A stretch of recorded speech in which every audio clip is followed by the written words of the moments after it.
But all the movable property, Tigran took the movable property, especially a large number of inhabitants of the cities. Why? He wanted to build a new capital. The capital he was planning to build was Tigran. The old capital is Artashat or Artaxata, you will see on map number 2. Present-day outside of present-day Yerevan, okay, by the Arax River. So that's no good. That's too far away. He's creating an empire. So he wants 2 capitals on each side of the empire. So in Tigran, he needs people to populate this new city. City people, artisans, merchants, craftsmen, not peasants. Farmers are not going to live in the city. The problem is he could not get Armenian city people because the cities of Armenia, many of them, were under the control of Armenian lords. And no Armenian lord would want his artisans, his carpenters, his people to be taken by the king. So he brought new people into Tigran. And as he keeps on conquering, he brings more foreigners, especially Greek-speaking Greeks. Not Armenians, but Greeks. Not just speaking Greeks, but Greek natives into Tigran.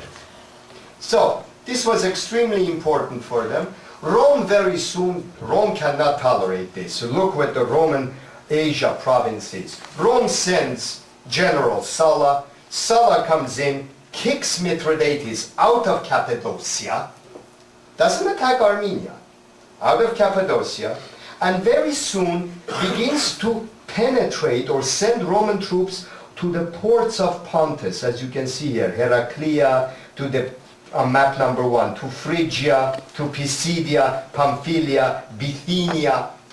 Rome starts pushing east towards the Black Sea. Mithridates can't take that because Mithridates realizes this is going to be the end of Pontus. So Mithridates and Rome go to war. There are 3 Mithridatic wars. They are known as Mithridatic wars. The end result is Mithridates loses the first 2, although it takes some time, 88 BC to 81 BC, First and Second Mithridatic War, 7 years. In those 7 years, when Rome is fighting Mithridates, Tigran conquers everything you see in map number 2. Gordian, Mygdonia, Palmyra, Syria, Osroene, Commagene, Phoenicia, which is Lebanon, and reaches Palestine. And the queen of Palestine, another Cleopatra, not Liz, another Cleopatra known as Cleopatra Selena, begins paying tribute to Tigran and becomes a vassal of Tigran. So this becomes an empire. So while Rome is busy fighting Mithridates, this is what happens. Now, the problem is, soon after, Rome cannot tolerate a strong Armenia together with alliance with Pontus, and look at the area. All of the Middle East basically, Syria, Lebanon, the ports, all the trade routes pass through this area. Mithridates tries to have peace with Rome. He sends ambassadors. He spends a lot of money in the Roman Senate, bribing the senators to have a peace treaty, allowing Rome to take half of the area of the Black Sea part on this side, the Bosphorus, as long as he has peace. Rome refuses. Mithridates plans a 3rd war. He has no choice. Rome sends a new general, Lucullus or Lucullus. Lucullus comes in, defeats Mithridates. Mithridates runs back into the mountains of Pontus.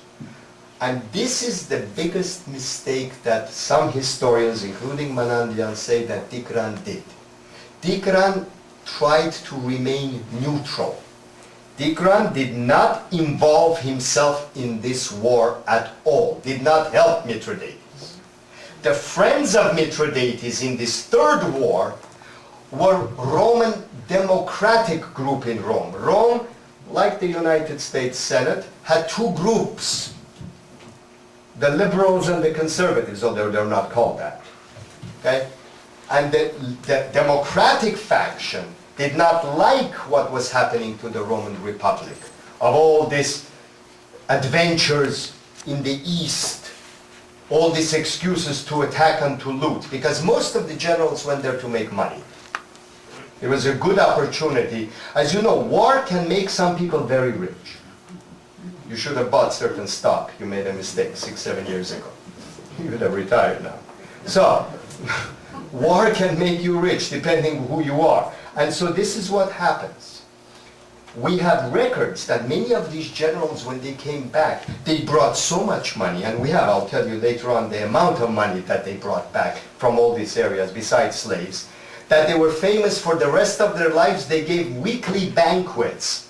In these banquets you could eat all you want, as much as you want, going on for weeks, and then go to vomitoriums and vomit and start eating all over again.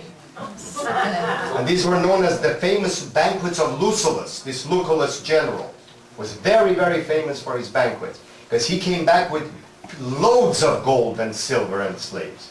Most of it from Pontus and Armenia, and we'll tell you the numbers in a moment. So, what happens is, Tigran tries to remain neutral, doesn't get involved at all. Big mistake. He should have stopped them right away. But Tigran said, well, Rome is not, we have no fight with Rome. Rome is fighting with Pontus, his father-in-law. When Lucullus defeated Mithridates, Mithridates runs first to his mountains, then he crosses into Armenia. After all, his son-in-law was there. Some historians say Lucullus demanded Tigran to return his father-in-law. According to Manandian, there is no such record. What Tigran did to show Rome that he's not going to help his father-in-law, even though his father-in-law had come to Armenia, he puts him all the way on top in the marshes of Iberia. As you see, Tigran had also conquered part of Georgia and part of Caucasian Albania, which is today regular Azerbaijan Republic, where Baku is. Okay, all of that was conquered. Iberia, Caucasian Albania, Atropatene, Agavene, Mygdonia, Gordiene, all this became part of the Armenian Empire. He kind of exiled him in the corner of his kingdom and told Rome, look, I have nothing to do with this. But Lucullus does something very interesting. And it's amazing how Roman Senate worked at that time. The more I look at the Roman Senate at that time, the more I begin to look at the similarities of what's happening sometimes in our Senate.